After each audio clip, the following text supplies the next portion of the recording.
Assalamualaikum warahmatullahi wabarakatuh. Salam sejahtera untuk kita semua.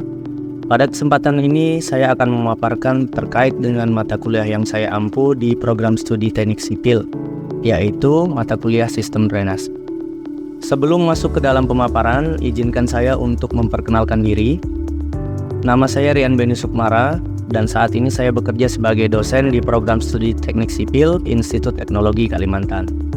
Pada mata kuliah sistem drainase, mata kuliah ini merupakan salah satu mata kuliah wajib program studi yang terdiri dari 3 SKS dan diajarkan pada semester 6. Tujuan dari mata kuliah ini adalah memberikan pengetahuan terkait dasar-dasar perencanaan drainase, permasalahan drainase, solusi dan penanggulangan masalah drainase, serta pengendalian banjir.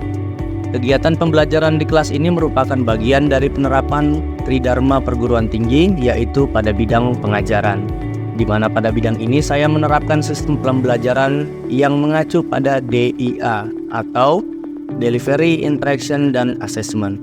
DIA merupakan suatu proses tentang bagaimana cara penyampaian materi pembelajaran kepada mahasiswa agar dapat diterima dengan baik oleh mahasiswa.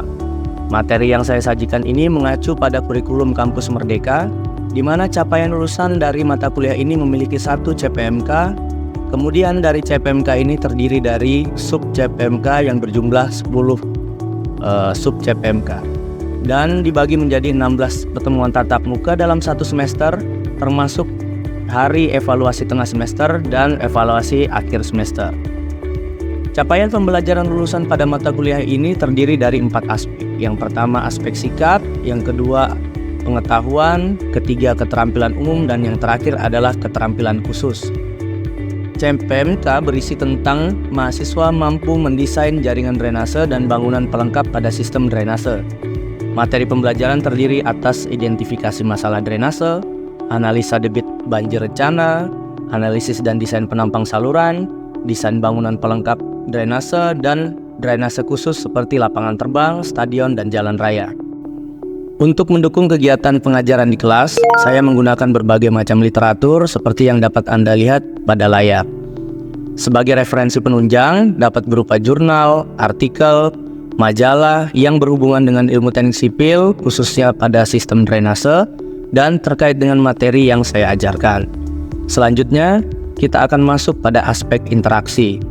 Interaksi merupakan suatu proses di mana terjalin komunikasi antara mahasiswa dan dosen guna tercapainya capaian pembelajaran. Adapun sistem interaksi yang saya lakukan di kelas yaitu sistem Student Centered Learning atau yang dikenal dengan istilah SCL. Sistem ini merupakan metode pembelajaran di mana kita menempatkan mahasiswa sebagai subjek pembelajaran sehingga peserta didik dipacu untuk belajar lebih aktif, kreatif, mandiri, dan inovatif sesuai kemampuan individu masing-masing. Sistem SCL dalam pembelajaran yang saya lakukan terdiri dari 3 bagian. Di antaranya, yang pertama pembelajaran interaktif, yaitu dosen melakukan pemaparan materi di dalam kelas dan menyisipkan pertanyaan-pertanyaan kecil kepada mahasiswa serta meminta pendapat dari mahasiswa. Yang kedua adalah diskusi kecil di dalam kelas atau dalam bentuk focus group discussion.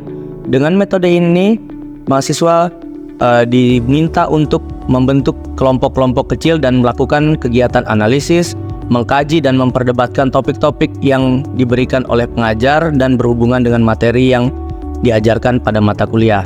Yang ketiga adalah self-direct learning atau pembelajaran secara mandiri, di mana metode ini dilakukan dalam bentuk pembelajaran berupa tugas kepada mahasiswa seperti tugas membaca bahan kajian atau jurnal, kemudian membuat ringkasan dari bahan-bahan tersebut. Dalam proses pembelajaran, saya memanfaatkan beberapa fasilitas penunjang, di antaranya Learning Management System atau LMS, di mana pada LMS tersebut mahasiswa dapat melakukan absensi perkuliahan, mendownload materi perkuliahan, mengumpulkan tugas, serta aktivitas pembelajaran lainnya. Proses pembelajaran juga menerapkan sistem assessment sebagai bentuk evaluasi, yaitu evaluasi tengah semester dan evaluasi akhir semester. Dengan proses ini kita dapat memantau perkembangan belajar mahasiswa dan mahasiswa dapat mengetahui proses penilaian yang saya lakukan secara transparan dan objektif. Sekian penjelasan terkait perkuliahan yang saya ampu dan proses yang saya implementasikan pada perkuliahan tersebut. Selanjutnya saya akan menampilkan proses pembelajaran yang saya lakukan di kelas dengan metode micro teaching secara luring. Selamat menyaksikan video tersebut. Selamat sore semuanya. Adik-adik mahasiswa. Hari ini kita akan memulai perkuliahan yang terkait dengan sistem drainase, yang mana di sini kita akan sampai 16 minggu ke depan, karena ini SKS-nya 3 SKS, jadi waktunya agak panjang. Untuk yang bab pertama, kita akan masuk ke dalam konsep dari sistem drainase. Jadi di sini kita nanti akan belajar fungsi drainase itu apa sih, kendalanya itu apa, terus penyelesaian problemnya seperti apa, nanti kita akan bahas di sini. Nah, untuk yang pertama ada pertanyaan seperti ini. Kira-kira ada yang mau menjawab dari teman-teman? Silakan, boleh katakan ada jawaban benar dan ada jawaban salah. Kalau dari saya, menurut saya drainase itu penting karena kan ini kita tuh hidup di daerah perkotaan. Nah, di perkotaan itu kan tutupan lahan itu banyak yang digunakan sebagai pemukiman dan lain-lain. Nah, itu kan seharusnya air itu alami turun ke tanah. Nah, kita nutupin jalur air tersebut. Jadi kita perlu menyalurkan air tersebut ke daerah yang lebih rendah, Pak, seperti laut atau sungai. Jadi menurut saya drainase penting itu untuk mencegah banjir. Oke. Jadi intinya kita kenapa butuh drainase itu? Karena hujan, air itu jatuh di permukaan bumi, maka kalau tidak dikelola dia akan membuat genangan.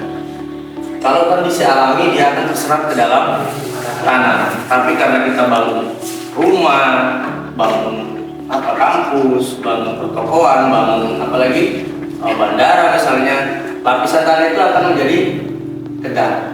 Nah, sehingga air itu tidak bisa terinfiltrasi ke dalam tanah, dia akan melimpas dan menjadi yang namanya runoff. Nah, runoff itu ada limpasan air. Oke, di sini saya akan berikan contoh beberapa contoh kasus ya untuk terkait dengan drainase. Nah, ini seperti yang kita lihat di gambar. Nah, ini mungkin ada yang dari Samarinda sudah familiar dengan gambar ini kali ya. Ya kan, di depan mall yang legend ini itu selalu banjir pada saat hujan. Banjir ini terjadi bukan cuma di Indonesia, tapi sekelas Beijing dan Amerika pun dia masih struggle yang namanya banjir. Even North Korea pun itu tetap punya masalah banjir.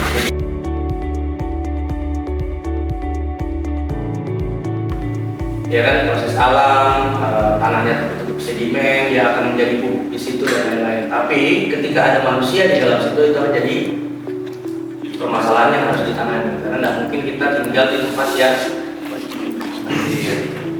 sebulan tadi saya bilang, no matter who and where you are, flood will strike you if you don't manage. Intinya bagaimana kita memanage air hujan yang jatuh atau runoff yang jatuh ke permukaan bumi itu supaya tidak menyebabkan genangan, banjir atau lain-lain.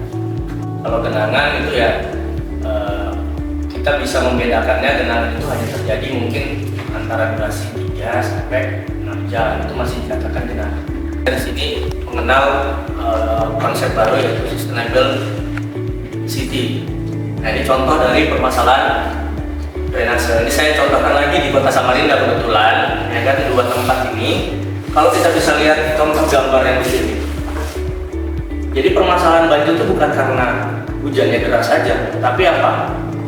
Conveyance facilities-nya atau infrastruktur untuk mengalirkan airnya itu terganggu. Contohnya ini, box culvertnya atau salurannya besar, tapi ada sedimen yang menutupi lebih dari 70%. Bantaran sungai, kalau terjadi seperti ini, maka terjadi penyempitan penampang sungai. Kalau penampang yang menyempit, kasusnya sama seperti ini, kapasitas pengalirannya jadi tidak maksimal.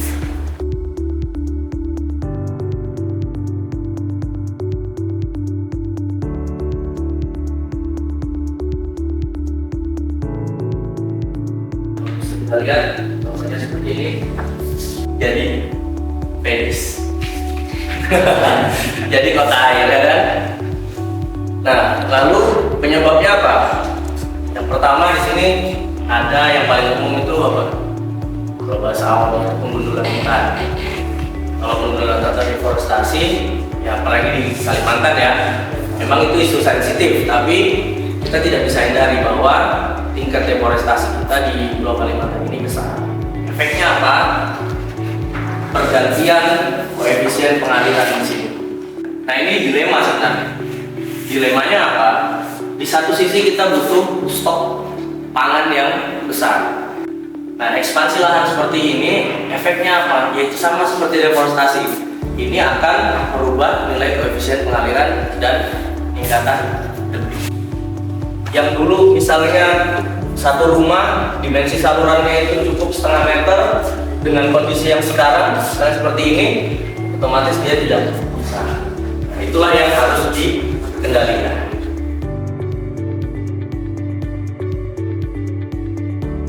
Kalau diminum, ya kena kulit aja rusak, apalagi masuk dalam perut kan. Ada meski di sini berarti kan di sini tidak banjir toh. Nah, sekarang tembok lautnya Jakarta, simbolnya Jakarta itu di sebelah sini. Berarti kan ada kenaikan air laut yang signifikan. Jadi kalau kita bicara climate change dan global warming, mungkin kalau secara skup mikro bisa jadi tidak terasa, tapi kalau kita lihat secara global, dia bisa kelihatan. Salah contohnya ini. Nah, belum lagi kalau kita bicara dengan kombinasi land subsidence atau penurunan tanah, mengalirkan air secepatnya ke laut. Karena konsep itu sudah tidak kita adopsi lagi, sedangkan penggunaan air tanah itu besar. Ini kosong bawahnya. Karena kosong, sedangkan di bagian atas itu beban yang besar karena bangunan, dia akan turun. Kalau pengendalian banjir, skupnya bisa lebih besar lagi. Bahkan ada yang namanya cross border flood management. Jadi pengendalian banjir lintas batas wilayah, baik itu wilayah kabupaten kota, wilayah provinsi, bahkan pengendalian banjir untuk lintas negara. Nah, itu kalau terjadi lintas kayak gitu berarti harus ada satu otoritas yang menjadi leader untuk manajemen sungai di sini. Nah, ini pengertiannya. Nah, berdasarkan fisiknya itu ada sistem saluran tersier, ada sistem saluran sekunder, dan saluran primer. Nah, itu sebagai gambaran, contoh gambar yang mewakili sekali. Jadi ada saluran tersier, saluran sekunder, dan ada saluran primer, dan menuju ke badan air, entah itu danau, laut, ataupun apa? Bendungan. Tapi mau dikembalikan ke berpasir sangat tidak mungkin, ya kan? Apalagi ekosistemnya sudah berubah, di sini ada bangunan dan segala macam. Nah, yang biasa dilakukan untuk konsep seperti ini adalah apa? Melakukan rekayasa, membuat seolah-olah sungai yang sebenarnya seperti itu dikasih batu-batuan, ditanam rumput dan segala macam, sehingga terlihat seperti ini. Jadi bukan sungai alami ya, tapi sungai yang sudah seperti ini. Nah, kalau yang surface drainage bisa kalian lihat lah, ada saluran-saluran terbuka. Nah, yang jarang di tempat kita itu adalah yang subsurface. Dia pakai utility tunnel. Nah, kalau berdasarkan pembaginya itu ada yang tercampur sama enggak. Di Indonesia almost semua tercampur. Air hujannya tadi mau dimanfaatkan untuk jadi air PDAM, maintenance-nya tidak sulit. Kalau kita pakai yang terpisah, kita butuh apa? Water treatment plant. Nah, ini yang sering miss di teman-teman. Saluran yang seperti ini, sistem aliran terbuka atau channel. Nah, ini pertanyaannya, apakah ini tertutup atau terbuka? Belum tentu. Tapi kalau kayak gini pasti terbuka. Karena tidak mungkin kalau tertutup ininya bolong. Ini pasti aliran terbuka. Balikpapan itu yang ini. Nah ini yang ini ada jarang, biasanya ini di sungai-sungai ada kiri kanannya ada tebingnya.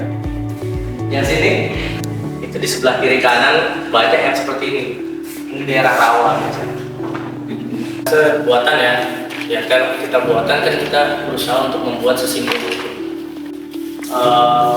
Kita lihat karakteristik lokasi perencanaannya. Kalau out tidak ada masalah, tapi kita punya problem apa? Air dan atau pasang surut. Terus ada ground water table. Nah ground water table ini karena ini tadi ground water table bisa jadi air muka air tanahnya itu di sini. Air tanahnya di sini. Ini akan supply masuk ke dalam sungai. Makanya ini sungai ada airnya terus musim kemarau akan menyebabkan apa? Perubahan nilai koefisien. Climate change akan mempengaruhi apa namanya? Musim hujannya bisa bergeser. Kayak sekarang itu musim hujan sudah bergeser. Kalau saya waktu di Taiwan, musim winternya itu sudah geser. Dulu itu Februari Januari itu sudah masuk musim semi. Sekarang Maret aja masih dingin. Makanya kalau kita ngecek banjir itu nggak bisa kita ngecek itu di hari hujan hari itu aja. Jadi kalau kita punya gas, ini kan gas seperti ini, kita harus perhatikan gas ini sebesar apa. Atau di sini nggak hujan, daerah hilir, kok banjir? Nah, itu sering di Kalimantan kayak gitu. Atau di Jakarta ya, biasanya kayak gitu. Dari hujan sampai dia mengalir di sini, ya kita sebut dengan itu adalah lag time. Lag time-nya berapa sih perjalanan air itu berapa lama? Ya. Siapa tahu ada yang mau disampaikan. Mungkin minggu lalu ada yang nggak puas. Kalau nggak ada, kita akan cukupkan perkuliahan hari ini. Kita akan lanjutkan di minggu depan terkait dengan detail pertimbangan desain drainase dan juga desain deteksi saluran drainase. Oke, saya cukupkan kelasnya. Selanjutnya saya mohon maaf. Wassalamualaikum warahmatullahi wabarakatuh. Selamat sore. Waalaikumsalam warahmatullahi wabarakatuh.